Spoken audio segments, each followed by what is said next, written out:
Oh, hello everybody. This is Jack Slammer. Along with me, as always, is my brother, one of my best friends, Steve Slammer. Steve, how are you doing today, buddy? Oh, I'm doing fantastic. I mean, how could I not be? We have a new WWE champion, We Mr. do. Big E. I am so I mean, happy for Big E. I'm pumped for him. And you know what? In all honesty, that was the right way for him to use Money in the Bank. He got to stay a babyface, but still got to take advantage of it. So you know what? I'm not gonna, I loved it. I liked it. I loved it. Want some more of it. I hope he gets a longer title run than Nikki Ash because I feel like he's deserved it. But we'll go from there. Anyways, today this is for the regulars today because oh boy. all you and I ever do is bitch and moan and complain about how ugly the titles are, and then we mention how the Intercontinental Championship was the old one was our favorite belt of all time. So that is why today we are going to take all 87 Intercontinental Champions and we are going to stack them in a tiered list. So the first tier is going to think of it as like one of those first seed teams. The second tier would probably be the third and fourth tier teams if we're thinking NBA rules here. B is going to be those fifth and sixth seed teams, and then the C column, which is this yellow one here. It's going to be for the seventh and eighth seed guys, the ones who just barely make it into the playoffs, NBA style. And then the D list is guys who maybe they made it to the play-in tournament and lost. But if you're in the D column, you don't make the tournament. To further explain this, after this episode, what we're going to do periodically is have matchups in tournament format to determine Oh yeah. who was the greatest Intercontinental Champion of all time. Did I explain that properly, Steve? It's such a simple concept, isn't it? It's a very simple concept. Win or go home, baby. Who was the best? That's right. Let's figure it out now. So so what we have here is a tiered list. Each of these guys down here, each of these tiles represents a champion. What I feel like to get us started, we should start off with somebody who we feel is going to be a first seed type talent. So I wonder who we're going to go with. Let me just take a quick look here. I know I did not forget to put the Macho Man in here, but I just need to find him because there's 87 tiles. All right, damn. Where the hell is Macho Man? Everybody had long hair at one point. I see Rick Rude. I see Mark Marrow. Where the hell is the Macho Man? Rick Rude had some impressive hair. Rick Rude did have some impressive hair. Okay, so maybe the tile got a little clipped off. We are going to find, here's Macho Man right here. Macho Man Randy Savage needs no explanation from this side of the table. I believe he's a first seed. Steve, what's your consensus there? I cannot disagree with your assessment, sir. All right, now, here's something that's going to be a little interesting. Now, where would you stack up Ricky the Dragon Steamboat? So that's such an interesting question because he held it one time. Obviously, he won it from Savage at WrestleMania 3. But at that point in his career, he had already had some battles with Ric Flair. Yep. He is a former world champion, and in terms of how we view the Intercontinental Championship, so it's usually the stepping stone to the world title. Yep. It's usually the workman's title. Yep. Ricky the Dragon never went on to win the WWF Championship, and that was obviously because of the logjam at the top of the card that was Hulk Hogan at the time. Yep. But if you ask me in terms of representing what the Intercontinental Championship meant, I think you would have to consider the Dragon in either that low A or high B tier. Yeah, absolutely. So for me, because of the fact that, like, let's look at how he won it. He won it in a match that was arguably many consider to be one of the greatest matches of all time at WrestleMania, and freaking they basically said that they basically made it so that Hulk and Andre had their work cut out for them that night. I can't, but if you look at the collective body of work, I couldn't put him at that first tier, but definitely got to put him in the A column. Do you agree with that? Well, I agree, and I think that this is where, especially for people that are listening in, it's about what they did as the Intercontinental Champion, not about their totality body of work as a professional wrestler. So, this will be a good conversation when we get to, one nature boy, Ric Flair, because 100%. he is a former Intercontinental Champion. But in the context of what we just talked about, what the Intercontinental Championship symbolized, what it was meant for, you know, you can't say, well, because Ric Flair is on most people's Mount Rushmore of wrestling, that he is now in that A tier. So, we'll get there, but I cannot disagree with where you're slotting the Dragon. Yeah, so for people, I'll let them know my criteria real quick. It's, hey, what was the significance of you winning the belt? What did you do as champion, and what did it lead to? So if Ricky the Dragon Steamboat had a long title run, which he didn't have, he only had the belt for 45 days. He dropped it over to the Honky Tonk Man. He His title reign, I got it right here, so hold please. Yep. The Dragon's title reign was, oh boy, 65 days. Okay, so 65 days as champion. It didn't catapult him, and some would say that was kind of the peak of his time with WWE, because how the hell are you going to top the greatest match of all time against the greatest wrestler of all time at the biggest freaking venue at that time to wrestle? So I have to agree, but since we have 87, we kind of gotta play rapid fire here. We gotta have a bias, exactly. All right, so let's go. So speaking of this, so you go into this Honky Tonk Man as the Intercontinental Champion. Here are my thoughts here. Because of how he lost the belt, catapulted the Ultimate Warrior, basically gave the Ultimate Warrior that nudge, and he held on to the belt for so long that it actually meant something to beat him with it. So I argue with Honky Tonk Man as the Intercontinental Champion. Even though he's nowhere near my Mount Rushmore, you would have to put him in that S or A category. Yeah, I would put him a slot below the A, and I agree with everything that you said. I think that when you look at, in the case of the Honky Tonk Man, it wasn't that the title elevated him necessarily, but in a lot of the ways we talk about what's going on right now with Roman Reigns and the Universal title, he was the champion for so long, and he drew so much heat that by the time that the Warrior beat him for the Intercontinental title, it meant more than just the Warrior winning the belt. It was really that catapult to him becoming the megastar that he would end up becoming for those handful of years. So I would agree with you on that. Got it. So I said S or A, which is S is the top, A is second, but I could go with the B tier there. I could say, because he was a catapult, I could say B tier guy, which is the orange, which is still in the tournament. He's in the discussion, but definitely not somebody I would give a first seed to. And you're right, I can't put him next to Steamboat. So yeah, you're correct. Moving on then, the Ultimate Warrior. I think it's safe to say that, he wins the Intercontinental Championship.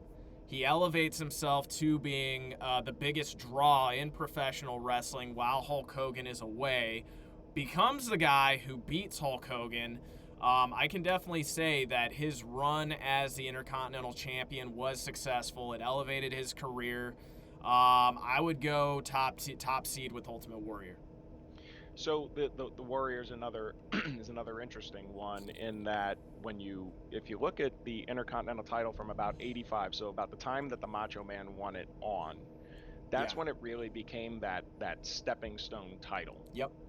Right. So I think he was really the first true Intercontinental Champion that wasn't a former world champion that would end up becoming the world champion, and the Warrior therefore would be the second.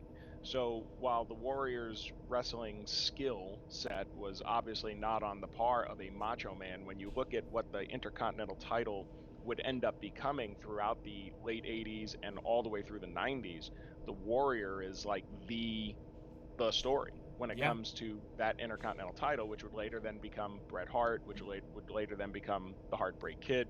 So I can't argue. I think some people might take exception to him being slotted that high, but I think, again, when we're looking at it in the context of the Intercontinental title, not the greatest wrestler of all time, I cannot argue with the positioning of the Warrior. Top seed. And keep in mind, folks, we're just stacking. We're just coming up with the seeds right now. Now, how many people do you want in the tournament? Because there was 87, do you want it to be 64?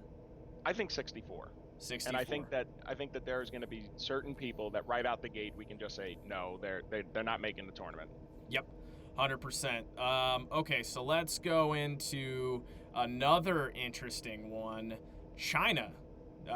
China first, and I believe the only woman to ever carry the WWE Championship. Her winning definitely meant something. I wouldn't put her up there with Savage. I wouldn't put her up there with Steamboat, but I could honestly put her, in that 7th and 8th seed category. See, and this is where I'm going to disagree. In my opinion, China doesn't make the tournament. China doesn't make it. Okay, you know what?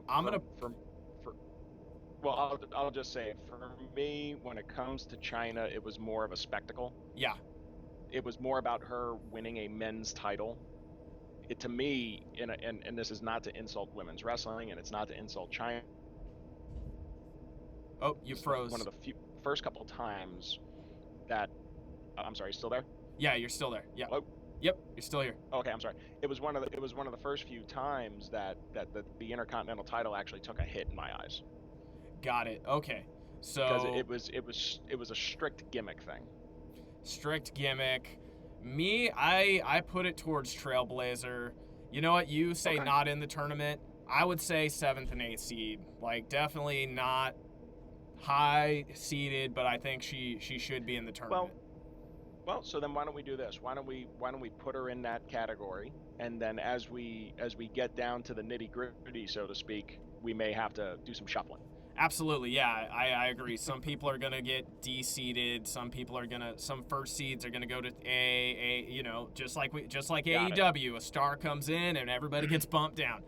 Okay, let's go to you know what? Here's gonna be an interesting one. Diesel, of all things, aka Kevin Nash. Where would you put Diesel's title run? Because I do believe he won the IC title, used it as a springboard, became the WWE champion before having disagreements with the company and leaving for WCW. For me, it wasn't a memorable run, but he did something with it. I would put it I'm leaning towards that last seed, like the 7th, 8th seed there. I could see an argument for that, and I could actually see an argument for a notch above that. And again, when you look at Savage, Warrior, Hart, Michaels, Diesel is also in that category. He did not become the world champion until after he had that brief run with the Intercontinental title. Mm-hmm. And when he was the Intercontinental champion, he did have that champion versus champion match at King of the Ring '94 with Bret Hart, which was actually, he had his best matches with Bret Hart. But, I in my mind, he definitely makes the tournament. Whether he's that low seeded, I could see an argument for him being slightly higher, but certainly not in the SRA tier. You know what? Let's put him in. Let's put him next to Honky Tonk Man right now, who's a little lonely, and I can't foresee a world where Diesel is not in the tournament. So we'll go with that. Speaking of which, the excellence of execution, Mr. Bret Hart himself. Top seed. I think that's a no-brainer. Top seed, yeah, no-brainer. You just said Diesel did his best work with Bret Hart. And I'm like, looking back, didn't everybody do their best work with Bret Hart? Pretty much. All right, let's go. You know what? A guy who is closely associated with Bret Hart, the British Bulldog. Where would you put him? That's such a tough one, because I in my gut, I feel like he makes the tournament. But when I think of it rationally, I can make an argument for him not. I mean, obviously, the big thing that he has going for him was that, that was the Intercontinental title main eventing SummerSlam '92 in Wembley Stadium. Yep. That was a big deal. But when you look at what the Bulldog did after that, he he dropped it relatively quickly to Shawn Michaels. He had his moment, but in the bigger picture of what the Intercontinental title was supposed to do, I think really the only credit that the Bulldog gets is that it main evented a major pay-per-view. Got it. Okay, well, why don't we do this for right now? Because I have him in my mind in the tournament, but I have a feeling there's going to be some people who get clipped anyways. Let's put him in that 7th, 8th seed spot for now. He's dangling by a thread. He's dangling by a thread. That is correct. Now, let's go into some guy. You know what? CM Punk. Where would you rank CM Punk as the IC champion? So this is where, when you look at what happened after the late 90s, this is where I think the mindset of the Intercontinental title, as I described it in late 80 into 90, has to shift somewhat, because then they were playing hot potato with it. Then you had world champions back becoming the Intercontinental champion, and it became more about just a storyline focus on the belt as opposed to using the belt to elevate talent. I think CM Punk was a fine Intercontinental champion. Nothing really particularly memorable about his Intercontinental title runs. I think he makes the tournament. I think it's probably either a low seed or maybe that B tier, because again, there wasn't anything particularly memorable about his Intercontinental title runs. No, I agree with you. With his IC runs, it felt more like something to do, but end of the day, he did become the champion. So, Absolutely. You are correct. So, let's go B tier with CM Punk. I'm good Okay. with B tier. All right. Next on the list, you know what? Let's go with Kurt Angle. Kurt Angle, who I actually liked him as the Intercontinental champion. He had great moments. Like, I thought, he was one of those guys, even though he was upper card, he was, to me, in my eyes, he was a guy who kind of just didn't need the WWE championship. But the Intercontinental championship, especially around that time when it was, to your point, they were playing hot potato with it. It was one guy's 1 month and one guy's another month. No one really took it seriously. I think he brought something back to the belt. So I'm going to go on a limb here and give him an A grade. So I have him and Steamboat hanging out right now. Where would you put him? Well, if we were rating the Eurocontinental champions, he would be the number 1 seed. Yeah, 100%. I think that Kurt Angle was one of the last of that group where the Intercontinental title was that workman's elevation type title. Mm-hmm. I think he had some outstanding matches with it. I still remember that dual championship match he had at WrestleMania where he defended the Intercontinental and the European title. I agree. I think he's right in that A tier. Yep, right there in the A tier. Absolutely. Okay, so I believe that Big Show kind of won it late in his career. It was kind of nothing memorable, and I think it was just to give him something to do, right? He had a WrestleMania moment, and that was about it. All right, so I love me some Paul White. I hope they do better things with him in AEW. This is not to disrespect him at all, but because I don't remember his title run, it came towards the end for him, and quite honestly, he did not need that belt. I'm sure it was cool for him to notch another checkbox. It was to take it off of Cody for a little while. That's all it was. All right, I have him not in the tournament. I am in full agreement. Full agreement. Okay. Speaking of somebody who, it's going to be a little challenging on this one, and we have to turn off recent biases towards maybe some not so memorable or not so favorable AEW sketches that we are not big fans of. But Chris Jericho. Chris Jericho as the Intercontinental Champion, where would you put him? I would actually put him in the A tier. I 100% agree with you. He held it 9 times. And even though, he had it before he became world champion, and then he did a lot with it even afterwards when he was back down at that Intercontinental title level. I think that I think you could also make an argument for him being rated higher, but I think that A tier is about right for him. Okay, perfect. All right, so everybody has got to be the first at something, and Pat Patterson was the first Intercontinental Champion. That holds merit. How long was his reign for? Pat Patterson's reign was 233 days. 233 days, and and this being the working man's title tells me that they built it for him. This is not just speaking in terms of good things in his memory. I have to put the very first Intercontinental Champion at the very top tier, in my opinion. Really? That is correct. Wow. Where would you put him? I believe he makes the tournament. Okay. But again, and I think he does get credit for being the first. Obviously, this was centered. I mean, he did win the tournament in Rio de Janeiro. Yep. To unify the North American and South American titles. Yep. Okay. but at the same time, he didn't really do much after. Got it. Right. So does that make him S tier worthy just because he was the first? I don't think so. You're correct there. I stand corrected. You say makes the tournament. I would say let's put him in the B tier. Yeah, I mean, I was gonna say. I mean, I know A is right below the S, and I was gonna actually make an argument for him being in that B tier. So I think we're in agreement here. Cool. Okay.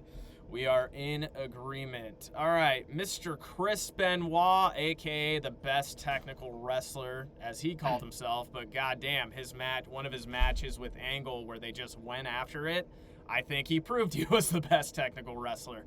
I'm sorry. Who are we talking about? Chris Benoit. Who's that? Oh. He doesn't exist as far as WWE is concerned. I'm sorry, I digress. Oh yeah. You had to mess with me there. I was like, you know who this is. Come on. I would put him in that A column. Yeah, I completely agree. A column. All right. The badass Billy Gunn. Where would you put him at as the IC champion? I have an affinity for Mr. Ass. I love Mr. Ass, but we have to put our. I too am an ass man, so I will say I think he goes in that B tier.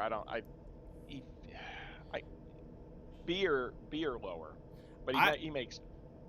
I was just about to say the C tier. He was in the IC. He was the IC champion during a time when WWE was still white hot. Yeah. I could go with C. I could live with C. C is good. All right. Yeah. As much as I liked him, he was one of my favorite guys to just see on TV. Albert, or Prince Albert, as he was referred to from time to time, held the belt. I see him not making the tournament. I agree. All right. Ahmed Johnson as the IC champion. What were your thoughts on him? I see him not making the tournament. I am in agreement with you there. Let's see. Going through John Bradshaw Layfield, whose head got chopped off in this when they were doing the thing. But John Bradshaw Layfield. Large. Exactly. He was a larger than life man. Mr. John Bradshaw Layfield. Where would you rank him as the Intercontinental Champion? I can make an argument that he also does not make the tournament. He got it later in life. It was a one-time run. I believe he lost it to Rey Mysterio. He did lose it to Rey Mysterio because Rey was the next guy on the list. I'm in 175% agreement. Liked him, just, as the champion, just not so much. This one's going to be a little interesting here. Goldust. B. B tier? I had him at C, but I can go with B because I can see why. I view Goldust the same way, and I know we haven't gotten to him yet, the same way I view Jeff Jarrett. Okay. Elaborate on that a little bit. Well, and even Scott Hall / Razor Ramon, like they were holding the belt off and on during that mid to late 90s period, but they were always around the title picture. Yep. They never elevated to the world title, at least not in WWE.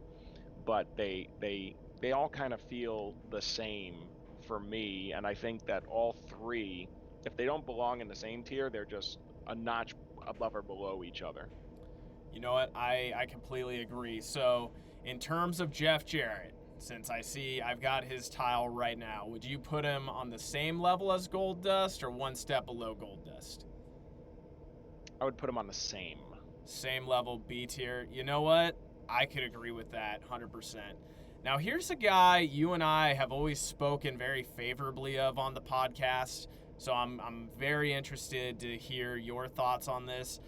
D'Lo Brown as the Intercontinental Champion, because I remember him having a way more impactful run as the European Champion. Like, I think the IC title run was kind of a flash in the pan back in those times. They were playing hot potato with the title. Does he make the tournament? I'm going to say yes. I'm going to say in that bottom tier. Yep. I think he did just enough to warrant it. I don't foresee him going far in the tournament.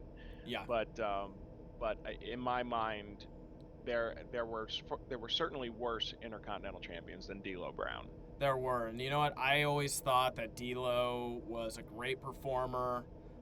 Loved his energy, loved his entrance. He was always a great technician in the ring. Always enjoyed his matches. You know what? I agree with you. All right, so let's move on to Mr. Roddy Piper. Where would you rank him? So here's what I'm going to tell you. In terms of Intercontinental champions, yep, I don't believe he makes the tournament. Really? Okay, how long was he the IC champion for? From the Royal Rumble in '92 until WrestleMania 8. So he was like, it was probably like, what, 3 months? Yeah, so Bret Hart had the title. They did a little deal where he lost it to the Mountie for like 3 days. Got it. Who, by the way, the Mountie will not make the tournament. Let's just throw that out there right now. Yeah. And I believe that Piper's reign was just to give Bret Hart another elevation at WrestleMania 8. Got it. So if you wanted to make an argument for him being in the bottom tier of the tournament, maybe, but there was nothing really remarkable other than it was designed to give Bret another moment with him recapturing the title from Piper. Got it. So I can make an argument as much as I love me some Roddy Piper. Yeah, no, dude, I absolutely. Keeping it in this context. I could have it as not making the tournament, and for people at home who might get pissed off at that, they're like, oh, you have Honky Tonk Man at B, but Piper doesn't make the tournament. Well, the thing is, Honky Tonk Man had a long-ass run as the IC champion, and him losing the Intercontinental Championship itself to Ultimate Warrior was what elevated him. Bret Hart beating Roddy Piper was just him beating Rowdy. Well, not just, but he beat Roddy Piper like a freaking a superstar, bona fide superstar who did not need the belt. What Steve is saying is essentially that the only reason that Piper won the belt to begin with was to hand it to Bret Hart. Is that what you're saying? That's what I'm saying, and I think again, this is not about who's a better wrestler. It's not about who was a bigger star. It's about the Intercontinental title. All right, understandably so. All right, I am going to be very curious to see where you think he is on your list. Stone Cold Steve Austin. What seed do you think he goes? S? 1,000,000% correct. He elevated well beyond the Intercontinental Championship, and he basically became a superstar to the point where people who didn't even watch wrestling bought his shirts. So yes, I think he did a great job as IC champion and thereafter. Okay, and he was still a worker at that time. He was a journeyman type while he won the belt. Well, and remember, I mean, he broke his neck winning it the first time. Yes, he did. Right, so it was because of that he had to change his working style, and it was that match that probably cut his career a little short. Yep. But in terms of, again, that star-making moment, giving him that elevation. He ended up winning the title back later. And then what did he do after that? He went on to WrestleMania 14 and won the title and became the biggest star in all of wrestling. So Yes, he did. All right, can't argue with that. Ken Shamrock. With this one, I've got to put him in that A tier because when he was around the time he was winning the champion, he was having great feuds with Rock. You could tell they were elevating him. Then he kind of just got into the whole corporation mix-up. Things got a little top-heavy, but Ken Shamrock was always in great matches. He was always believable. You could tell when he had the belt, that belt meant something to him. Definitely, if you want to go into the best worker or best technician in the company, I mean, goddamn, Ken Shamrock around that time was right there. So I got to give him in that A column. Where would you put him? yeah, I could go A or B with him. So I could live with A. Live with A? All right, cool. Mm-hmm. Awesome. Mr. Don Morocco. Where would you put Don Morocco? The Rock. Yep. First Rock. The first Rock. See, here's another one where I could make an argument for him not making the tournament. I was going to say the same thing because he's one of those guys like the IC title for or didn't do anything for or against him. He didn't do anything really for or against the IC title. So, you know, I was going to say, remember with him, he held it twice. Yep. And the second time he held it for over a year. Yeah. So, but again, what did he do with it? He dropped it to Pedro Morales, and then eventually he dropped it to Tito Santana, and it's like it did something for him, but in terms of the context of the title that we're talking about, I don't know really what his reign did in the bigger picture. So all right. We got to go not make the tournament. This is a tough one. All right. The sexy boy himself, the Heartbreak Kid, Shawn Michaels. Where would you put him? S. I agree. Not much needed there. Shawn Michaels goes to the S column, and we're going to leave it at that. Dean Douglas. Doesn't make the tournament. Does he not held make it for about 18. He held it for about 18 minutes. Yes, he did. Kofi Kingston.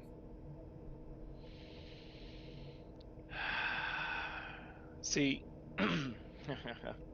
he eventually won the world title. Yes, he did. That's where I'm like, but he held the Intercontinental title like 10 years before he did.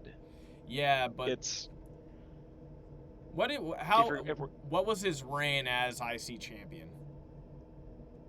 Kind of unremarkable. You mean in terms of days? Yeah, how many days was he the champ?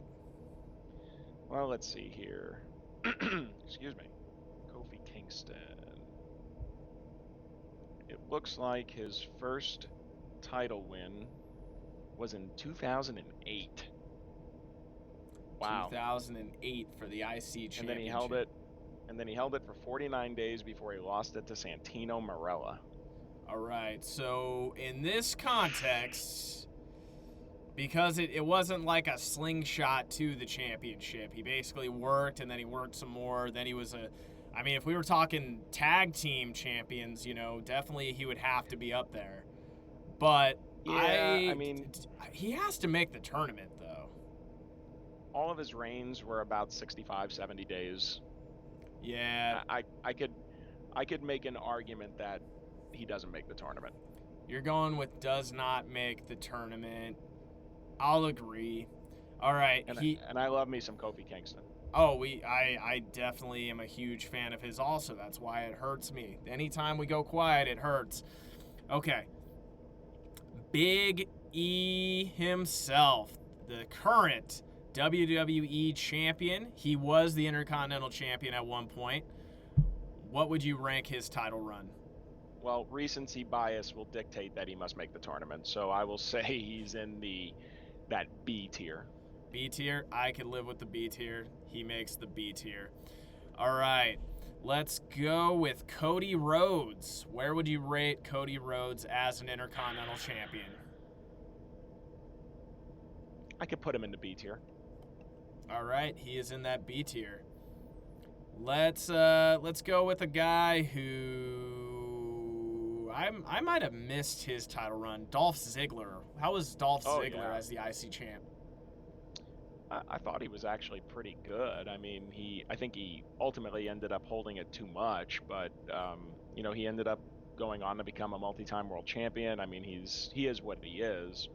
But when I think of what the Intercontinental title is supposed to be, I think you could make an argument that Dolph Ziggler is almost a prototypical model of that working champion. He makes the tournament. I don't think he's very highly seeded though, just based on his entirety, the entire body of work. B or lower. I'm gonna go with C for now. I can live with that. I'm gonna go with C. All right. I love me some Mayor Glenn Jacobs, but Kane as the Intercontinental Champion, does he make the tournament? I'm gonna say no. I have to agree, and I love me some Kane. Him and his work with X-Pac was some of my favorite moments in wrestling, but I got to agree with you here. All right, Mark Marrow, does he make the tournament? I'm gonna say no. I would agree with you there. And then he dropped it to Triple H, right?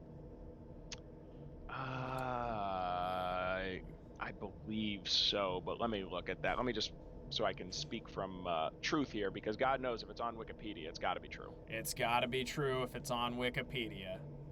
Mark Marrow did drop it to pre-Triple H Hunter Hearst Helmsley.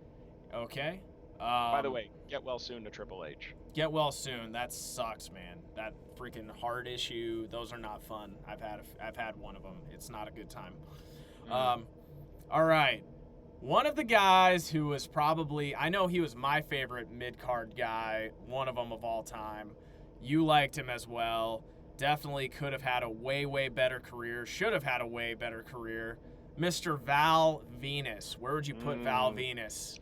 I believe Val goes in the B category. I would agree with you as well. B category for me also. Hello, ladies. 100%. Yes. Oh my God, yes. Goosebumps right now, baby. All right. You know what? Lance Storm as the IC champion. Does he make the tournament? I'm going to say no. Yep. I would. Kind of unremarkable. I would. And I like Lance Storm as a performer, but no. I liked Lance Storm as well. All right. Recently had a really good match with Kenny Omega. Probably like one of my favorite working class wrestlers of all time. Christian, where would you put him as the IC champion? Believe it or not, I'm gonna slot him in that A category. I was gonna go B, but I can give him A. You know what? Let's go with A. I could live with B if we had to go there, but I think that was where he proved himself, and ultimately what gave them the faith to put one of their world titles on him. And I think outside of WWE, he's proven that he can be one of those top level guys, and I think part of that is the way that he proved himself as the Intercontinental Champion. I really believe that.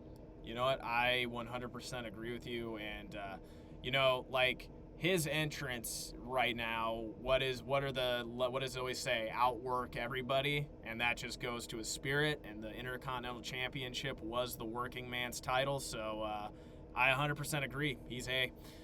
Mr. Eddie Guerrero. Yeah, I think he's another one of those A guys. I 100% agree. I was almost going to put him in the S category, to be honest with you.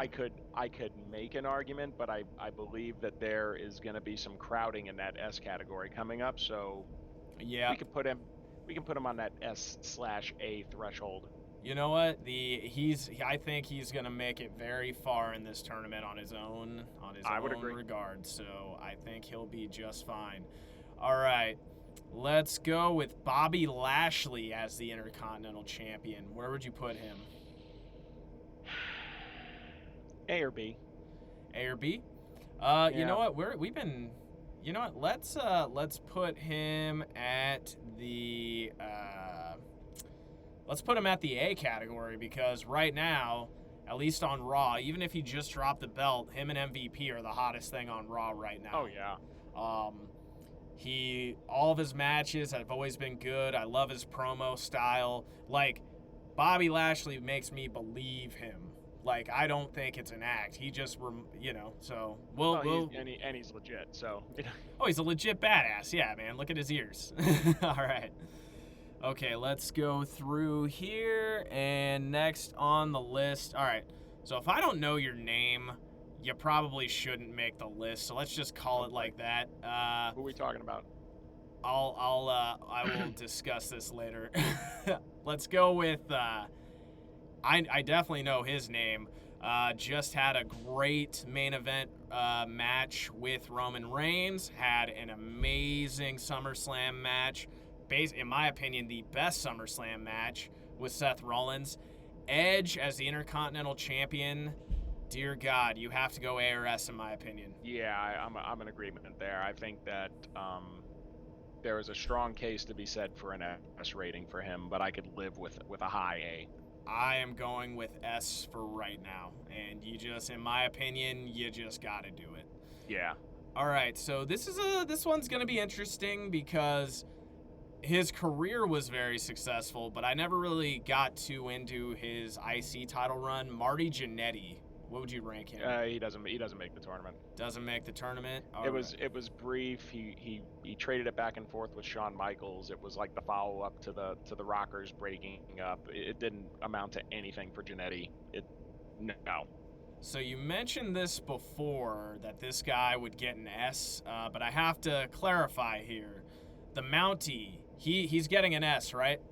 No, the Mountie, I believe, does not make the tournament. Mountie does not make the tournament, absolutely. He is gone. Okay, one of my favorite workers of all time, Owen Hart. Where would you put Owen? See, herein lies the problem, right? Yep. His career being cut short the way it is, I think had it not been, I think he would easily be an S. Yep. I think I would make him an A. You would make him an A? Yeah. Got it. You know what? Here's the thing. But he was tremendous. He was tremendous in the ring, tremendous on the mic. And I would honestly say if this was for the European Championship when he had that run, he would probably, you could make a strong case for him winning the whole fucking thing. But I'm in agreement with you here. Okay. The Road Dogg, does he make the tournament? I'm going to say no. You're going to say no. I'm going to put him on the C tier for right now. But he's in that China class where if he's got to go, he's got to go. But I can't have Road Dogg in the tournament. Okay. All right. Carlito. Where would you put Carlito? He's either C or he doesn't make it. I would go with C because they were pushing him pretty hard when he was the IC champion. He was actually giving Cena problems early on. Then I liked Carlito. I could live with a C. Carlito's Cabana, baby. I loved it too. Jeff Hardy as the IC champion. Where would you put him? I think you got to make him an A. I am in full agreement. He is in the A category, and we will move on from there. Roman Reigns as the Intercontinental Champion. So here we go, right? Yeah. When did he win the Intercontinental title? He won it, I believe, back in 2011, 2012-ish. Well, no. He wasn't even on the main roster back then. I mean, what I'm talking about is he won it after he had already won world titles. He won it, he held it for a little while, and then he got rid of it. In terms of the Intercontinental title, yeah, I can make an argument that he doesn't belong in the tournament. I will agree with you there. That is not me not acknowledging the tribal chief. Dude. I'm just saying that in terms of the Intercontinental Championship, I don't know if I like most people. Here's what I'll tell you. Much like Roddy Piper, when you think of the person, do you think of the Intercontinental title? No, not at all. No. So, like when I think of Bret Hart, I still think of the Intercontinental title. All right, this is one I think we're gonna agree on. Not Roman Reigns. Razor Ramon. I have to put an S on him because when he was the IC champion, he was a main eventer, certified. Great matches with Shawn Michaels, great matches with everybody he worked, amazing gimmick, and he made the IC title a main event belt for when he held it. So I gotta give him that S slot. Yeah, I was gonna go low S or very high A, so I'm in complete agreement. S, perfect. Boom. Okay, Rey Mysterio. Doesn't make the tournament. Doesn't make the tournament. Booker T as the Intercontinental Champion. Doesn't make the tournament. Got it. All right, Mr. Perfect, Kurt Hennig as the Intercontinental Champion. A. 140% agree. All right. Johnny Nitro as the Intercontinental Champion. Doesn't make the tournament. Doesn't make the tournament. All right. Randy Orton as the Intercontinental Champion. Interesting one. He had a very brief stay at that level, and he's been main eventing ever since, so I think you can make an A argument for him. All right, and an A argument, I'm in agreement with you. Randy Orton gets to the A. Now, another member of Evolution. This is the one where you thought it's going to be very, very tricky to talk about. Ric Flair. Doesn't make the tournament. You know what? I agree. He got the belt later in life, in his WWE life. Yeah, even though both of us, love us some Ric Flair, he can't. He just doesn't make it. To me, it's very similar. Like if we were doing the United States champions, if you remember when Bret Hart came back all those years later, he actually won the U.S. title from The Miz, and he obviously couldn't defend it. He couldn't. He wasn't medically able to, and he was older. But is he technically a U.S. champion? Yes. Does he belong in a tournament of the greatest U.S. champions? No. Does that mean he's not one of the greatest wrestlers of all time? No, of course not. So in my mind, the Ric Flair Intercontinental title reign is kind of the same thing. Yeah. No, I agree with you. All right, so let's go through here. Kevin Owens, does he make the tournament? If he does, it's low. It's got to be in that bottom tier. All right, I'll put him in that bottom tier. Let's go with Seth freaking Rollins. Does his suits make the list? I think you can make an argument for him being in that B tier, to believe it or not. I was thinking B as well, so there we go. All right, Miss Ravishing Rick Rude, where would you put him?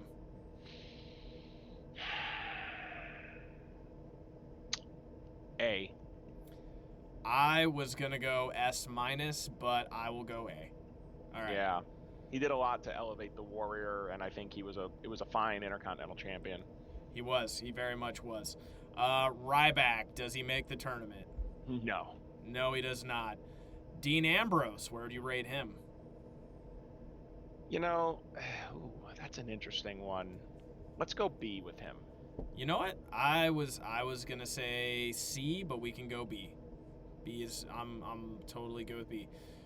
The Demon, or he wasn't the Demon at the time, but Finn Balor, who has the coolest freaking entrance, one of the coolest entrances ever. Where would you put him? See, here's another one, right? So when he got to the main roster, the very first thing they did was put the Universal title on him. So he won the Intercontinental titles later. Yeah. I could make an argument for him being in that high C, low B tier, only because of what they're currently doing with him. So they've eventually gotten back around to him, and I know that part of that was injury related. They sent him back down to NXT, won the NXT title there. So it's fit into the arc that he's been on. He doesn't feel A tier to me when it comes to the IC. So I would say he's either low B or high C. All right. Rikishi, does he make the tournament? No. All right, does not make the tournament. Let's go with Rob Van Dam, Mr. RVD. Where would you put him? I would put him high B or low A. I'm going to go low A because he ultimately became a main eventer, and he used that IC. I agree. Yep. I agree. Let's go with that A title. But, yep. All right. Apollo, who I didn't even know was the IC champion. Does he make the tournament?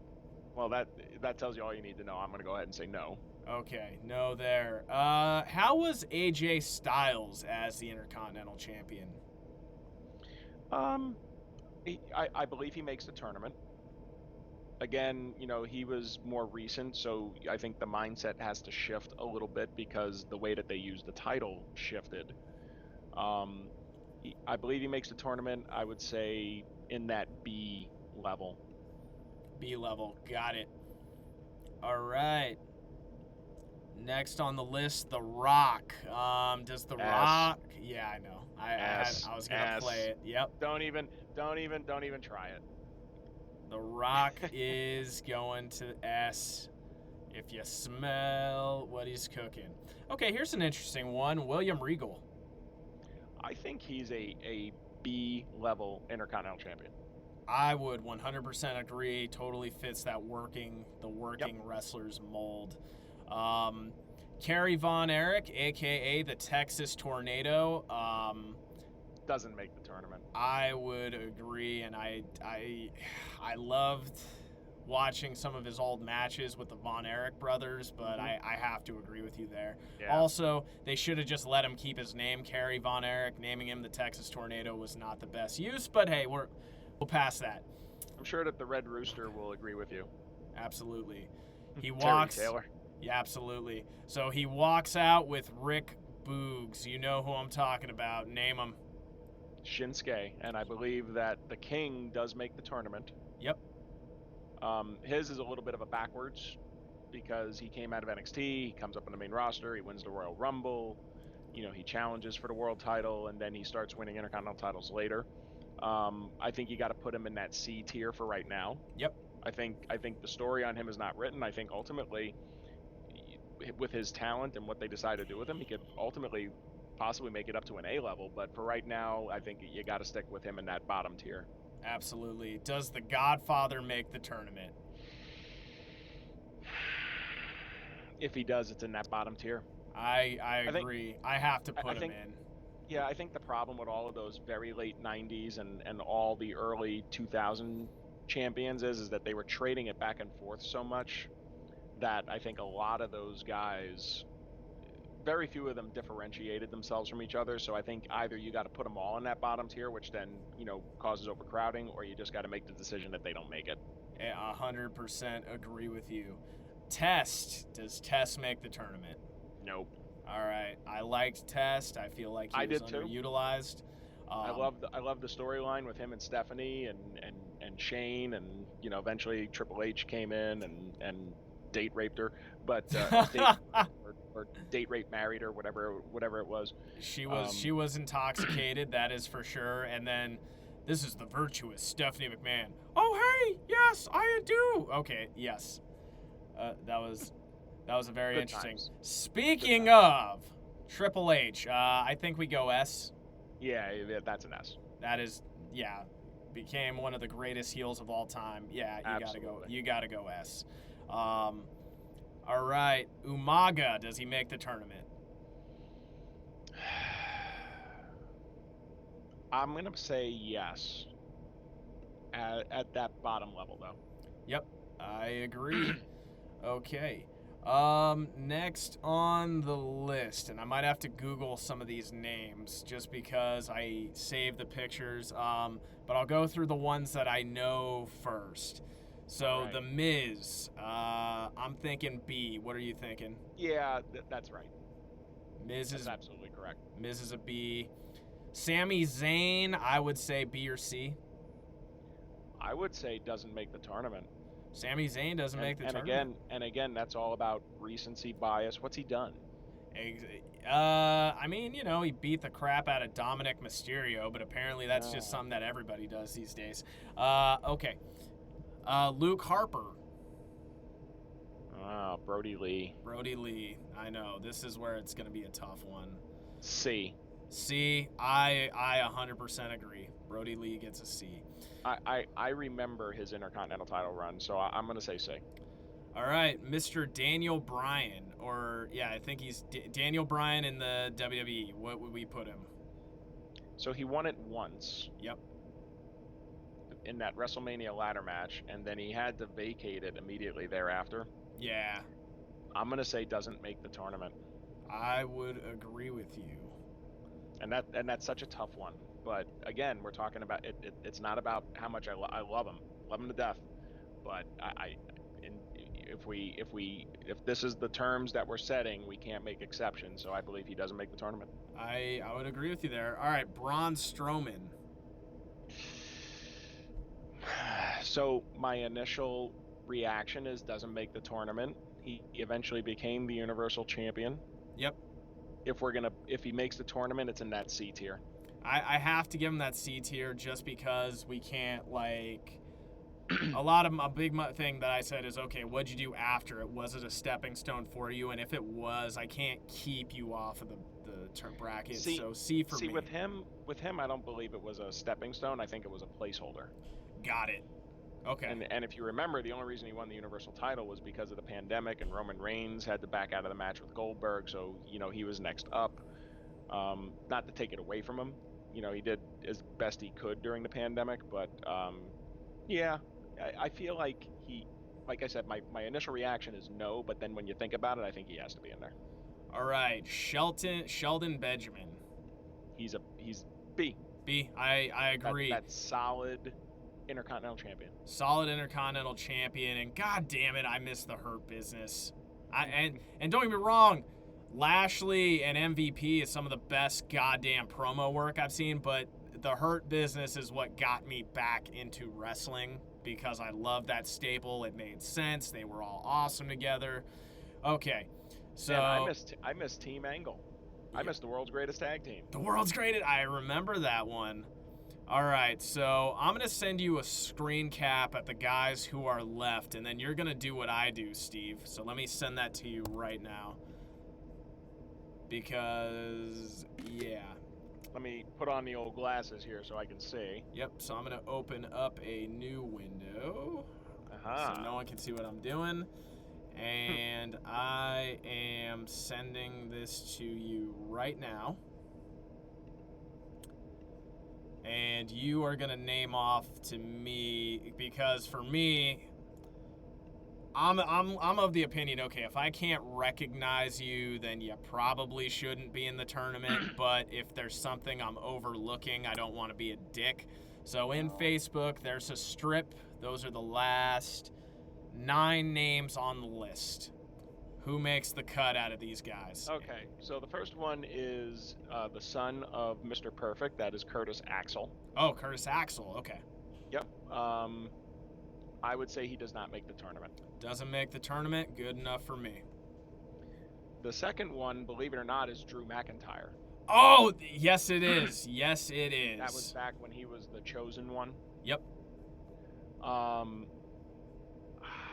think he makes the tournament. I would have to agree with you. Yeah, Drew McIntyre would have to make the tournament. So he was a legitimate champion. Like, he elevated to being the top guy for a very good stretch there. So, what are you thinking? B, A, where would we put Drew McIntyre? I think he's B. I would agree. You remember the whole thing with him at the time when he had that first Intercontinental title run was future world champion, the chosen one, McMahon's chosen boy. Eventually, it took him time to get there, but it ended up being proven true. I think you could. I said B. I think you can almost make an argument for A, but I'm good either way. Yep, I am also good either way. So, I think we can move on from that one. Next on the list. All right, so next on the list is, that looks like, all right, we'll come back to him for a minute. The one after him is Greg the Hammer Valentine. Greg Valentine, yeah, I didn't want to butcher it. Dude's a legend, I know that. Where does he make the tournament though? I'm gonna say yes. Okay, so we going C or B with him? I would go C for right now. Okay, absolutely. So just so you know, on our list here... I know there's a lot of people in C right now. C is heavy, B is heavy, A is, I think, just where it needs to be. S is like its own category. So what I feel like is going to happen is we're going to have to upgrade more than we're going to have to downgrade, which is a better problem to have. All right, so let's keep moving forward. All right, moving right along. We've got Ken Patera, who was the one who defeated Pat Patterson. Yep. He held the title for, I want to say, a little under a year. Okay. Early 80s. Didn't really do much afterwards in terms of his WWF/WWE run. Held it for almost a year. I'm going to say he doesn't make it. Okay. Doesn't make it. All right, moving on. The next is Mr. Pedro Morales. Pedro Morales, yep. Now, another interesting one because he held the Intercontinental title after he had been world champion. Yep. He held it twice. The second time was the second longest Intercontinental title run. I believe he makes the tournament. I think he's in that B tier. He makes it, and he is in the B tier. All right, let's keep moving. We got 5, and then we got to go through the exercise of clipping some people. All right, well, the next is Santino Marella. That's a big fat no. So he is not in the tournament. Yeah. Oh, nope. Yeah. That's the guy who beat Carlito for the belt, right? Well, no, he actually beat Umaga. He beat Umaga for the belt. Okay. For the first time, and then the second time, I believe it was Kofi Kingston. Got it. The next one after him is Zack Ryder, former GCW World Champion. Yep. He held the title for exactly 1 day, so that's a no. That is a no. The next is Tito Santana. He had some great moments with Randy Savage that I remember very. He makes the tournament. He does. I believe he's a B. I believe so too. B, done. The next one after him is Wade Barrett. Wade Barrett. Is Wade in the tournament? I'm gonna say yes. Is he C or B? He held it 5 times, believe it or not. Wow.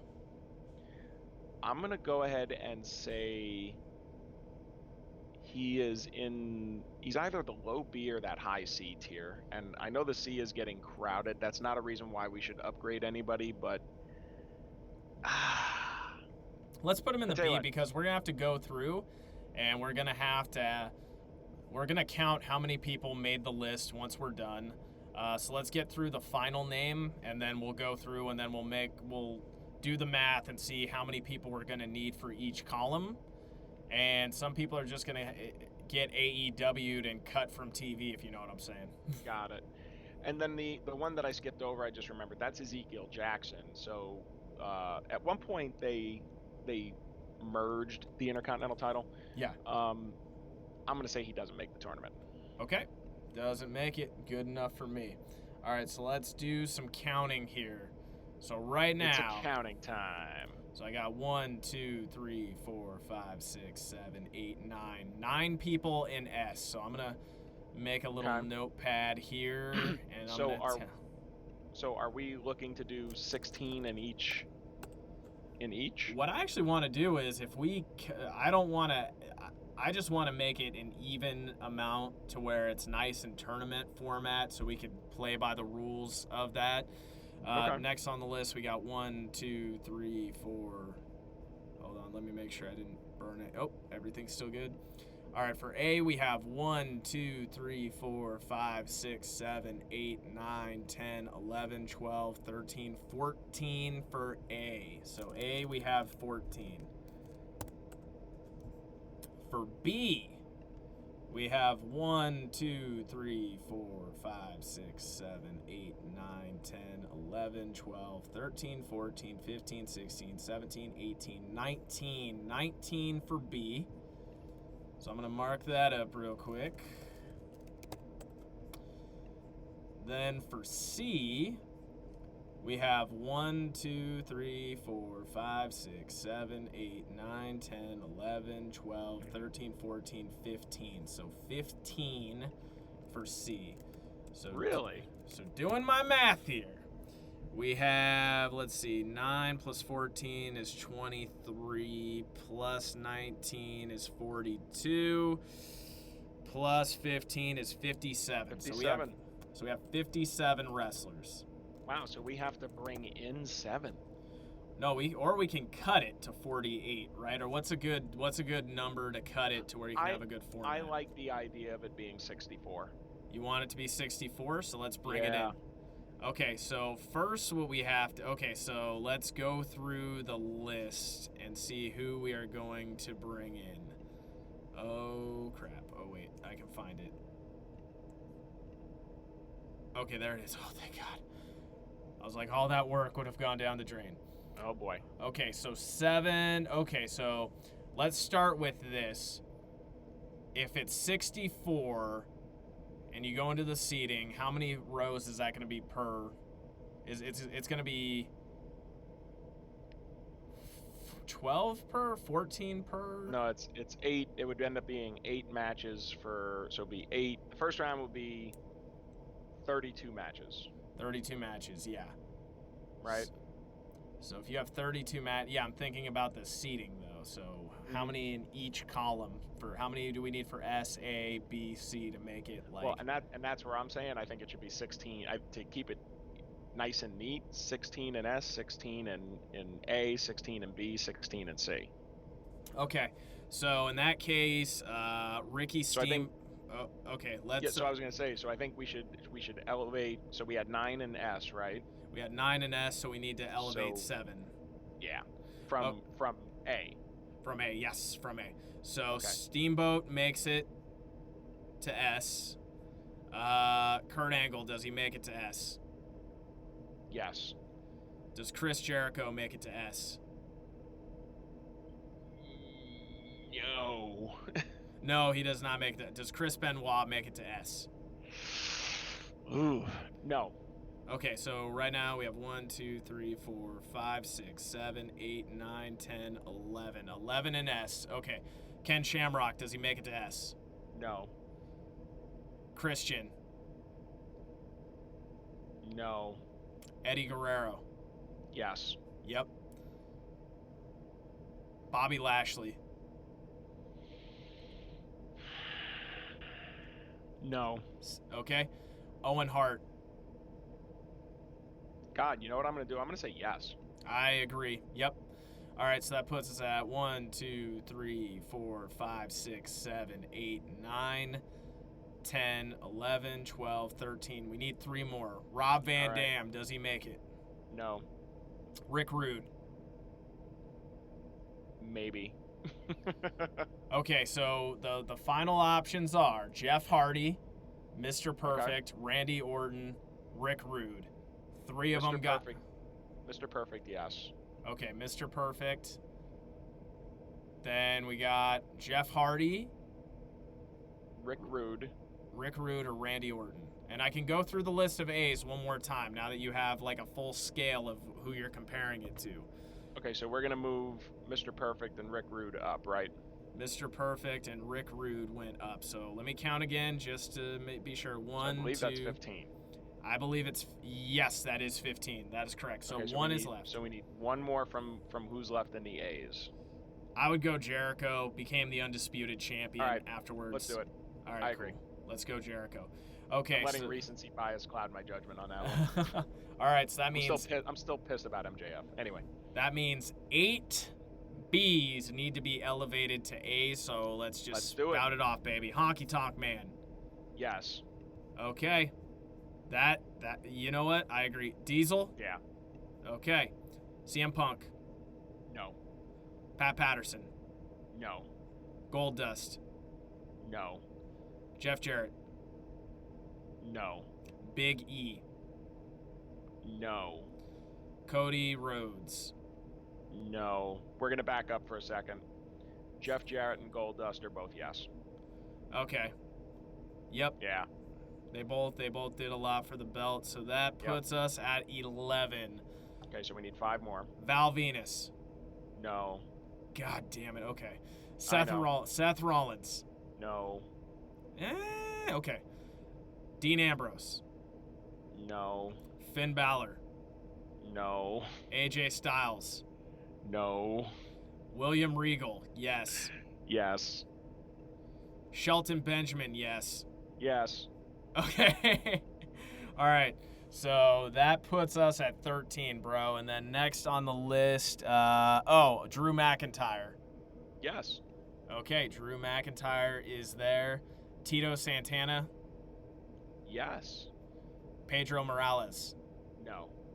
All right, that puts us at 15, so one of these We need guys one has more. to go up. Okay. Oh, The Miz. I forgot about The Miz. You know what? Yeah, let's do that. The Miz goes up. Believe Okay. Believe it or not, he's held it so many times, and yeah. Okay, great. So we have 10 for the B's. So now the C's need to elevate. We need so 6 C's we need 6 C's. Wade Barrett to become a B, correct? to become a B. No. Okay. Valentine. Oh, Greg the Hammer? No. Greg the Hammer Valentine. Braun Strowman. No. Brody Lee, a.k.a. Luke Harper. No. Umaga. No. Godfather, yes. All right, let's do that. Godfather gets it. King Nakamura. Not yet. Dude, it's a very thin list of C's, buddy. I think you gotta elevate Shinsuke. All right, let's do it. Let's do it. All right, Kevin Owens. Yeah. All right, we need 3. So China, No. British Bulldog, No. Badass Billy Gunn, No. D'Lo Brown. No. It took a pause. It Dolph Ziggler. Yes. All right, we need 2 more. Road Dogg, No. Carlito. No. That's everybody. I'm upgrading All right, let's go back to the beginning. Okay. You're upgrading D'Lo? Okay. I'm upgrading D'Lo. So D'Lo then we gets need upgraded. one more? We need one more. So, I'm gonna rattle them off, baby. You are choosing their fate. China, No. British Bulldog, No. Badass Billy Gunn, No. Road Dogg, No. Carlito, No. Umaga, No. Brody Lee, No. Braun Strowman, No. Greg Valentine. Yes. Let's upgrade the legend. Okay. Yeah. Now we this is you're just keep in mind now I think it's fair since these are guys who did not make the tournament. Now we're just saying, hey, who gets to go in, who showed up to practice. I just want to say before we do this how dirty you're making me feel about the fact that I have to participate in a tournament that China makes, but Nature Boy Ric Flair and Daniel Bryan do not. That's how. Okay, do you want me? I am making you do that, but since these are throwaways, this is your time to maybe not piss people off. So. All right. So Hold on. we have to put how many into the tournament? 7? We have to put 7 in the tournament. That is correct. All right. So I'm gonna rattle off some we're names. just gonna go rapid fire. Big Show, No. Albert, No. Ahmed Johnson, No. John Bradshaw Layfield, No. Roddy Piper. Yes. I would agree with that. Okay, Don Morocco, No. Dean Douglas, No. No. God, no. Kofi Kingston. Yeah, let's put him in. Let's put him in there. All right, now we need 5 more. Kane, Okay. No. Mark Marrow, No. Lance Storm, No. The Mountie, God, no. Marty Gianetti, No. Test, No. Roman Reigns. Let's go. Yes. All right, let's put the Tribal Chief. Let's give the Tribal Chief his recognition. Tribal Chief gets recognized here. God damn it. Rey Mysterio. I'm going to say no still. All right, I'm going to slide him up to the top. If we don't come up with another name, he gets in by default. All right. Booker T. No. Johnny Nitro. No. Ric Flair. No. Let's slide him up to the top, and if we can't figure out, God. he's just next to Rey right. Mysterio there. All right, Rikishi. No. Ryback. No. I think this was Kurt Axel. Curtis Axel? No. Curtis Axel, okay. Oh, wait, and this is Zack Ryder, I believe. God, no. Apollo. No. The Texas Tornado. I'm going to go yes. I'm a prisoner of the moment. All right, let's do it. Texas Tornado makes the tournament. These two guys, no. Sami Zayn, No. Daniel Bryan. I think let's just put him in there. Put him in there? All right, let's put him in there for the sake of putting him in there. Okay. I say yes, yes, yes. All right, so you know what this means? Rey Mysterio and Ric Flair make the tournament. They make the first round, baby. So we have our 16 competitors. So we have the field of 64. We have the field of 64. I'm going to take a screenshot of this right now so we have it. Then the next time we get together, we'll actually have some official brackets together. That's going to be freaking awesome. But and then at that point, we can also talk about the fact. So we don't want this to become a popularity contest. So there's actually going to be some criteria. Yep, there is going to be a criteria. It'll be, what my assessment is, what your assessment is. We'll average it out, and then whoever is higher. So just because, we're both, for example, fans of the Macho Man. If the Macho Man were to run into Steve Austin, it's not going to happen. But in the first round, it's like, right? So you got to have to decide. I think we all agree. I think the first round will probably be pretty easy. Yep. But then when it gets and that'll just give us practice going through the format, and then when we get into the later rounds, and hopefully we'll have it refined and down to a science, so we can determine who is the definitive Intercontinental Champion. I agree with you. And here's something that's how many judges are in a UFC fight, Steve?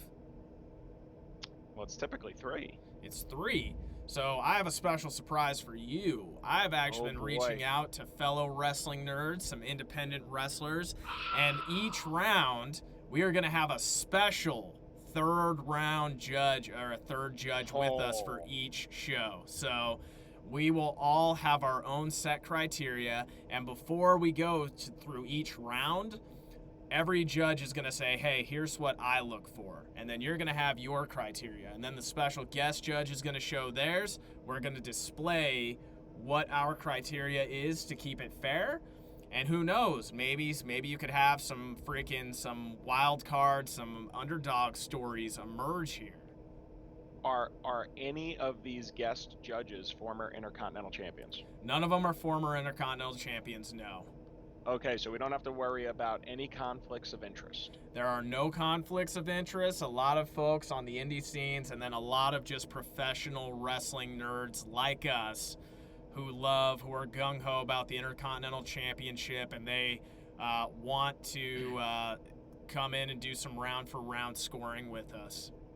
Now, I have a question for you, though. Yes. So, you're bringing in these guests. Obviously, we welcome their input. However, there is a small but growing universe of fans that may be interested in providing their input as well. Will we be doing any kind of social media polling?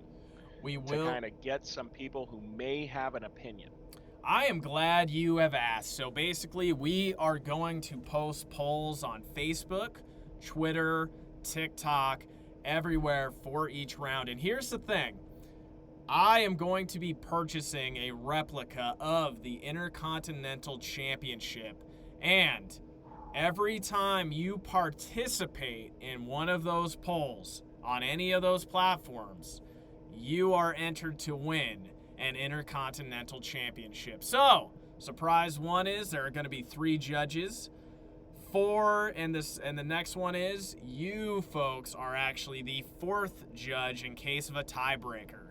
So in case there's a draw, a split decision, you folks at home are the determining factor in who will win the Intercontinental Championship tournament. It's a thing of beauty, isn't it? This is probably the coolest thing that we have ever done, and it was all your idea, Steve. This was all Steve's idea. It beats going through the self-hate routine of talking about the aspects of the various shows that we dislike. Dude, wasn't this fun? We just got to go through, rank guys that we like, and then it turned out that people we thought who weren't even going to make the tournament got to be in the tournament. So we don't look like complete assholes, so it's great. Well, I look forward to us refining this process so that when we get to the best of the 24/7 championship, we can have this nailed down. How many 24/7 champions? Haven't there been like 900 of those guys? Wasn't Gronk the 24? I think R-Truth, he was, and I think R-Truth is like a 48-time 24/7 champion. Yeah, I'm gonna vote no on that. Maybe if our followers are gung ho about it, we reach new heights in popularity, then we can do it. But for now, well, there's no reason to do that because we all know the greatest 24/7 champion of all time is who? Reggie, of course. No, man, come on. Who was the best 24/7 champ of all time? Name it. All right, it was Reggie. All right. So everybody, thank you so much for tuning in. I got to go pick up my daughter from daycare. Steve had a day and he needs to just freaking relax and unwind. This was fun. This was probably the funnest show that I have had. We will have the brackets coming out soon, so be sure to follow us on Twitter, at Facebook, and we will post that, and on our Instagram. Steve, where can the folks at home follow you on social media? I am on the Instagram at Steve_Slammer. Come find me, follow me. I gotta get my follower count up. I mean, the mighty Jack over there has 30,000 TikTok followers or whatever it is, and I have 330 Instagram followers. So come on, let's get that to 333. We need to do this, folks. Let's get it to 333, baby. You folks can follow me online at Jack's. I'm on TikTok at OJackSlammer. You can follow me on Instagram at JackSlammerFitness. And if you want to get into shape, lose some pounds, increase your fuckability, go to JackSlammer.com and hire me as your coach, baby. Let's get into shape. But as always, this is Jack and Steve signing off. You wonderful savages have a great freaking day.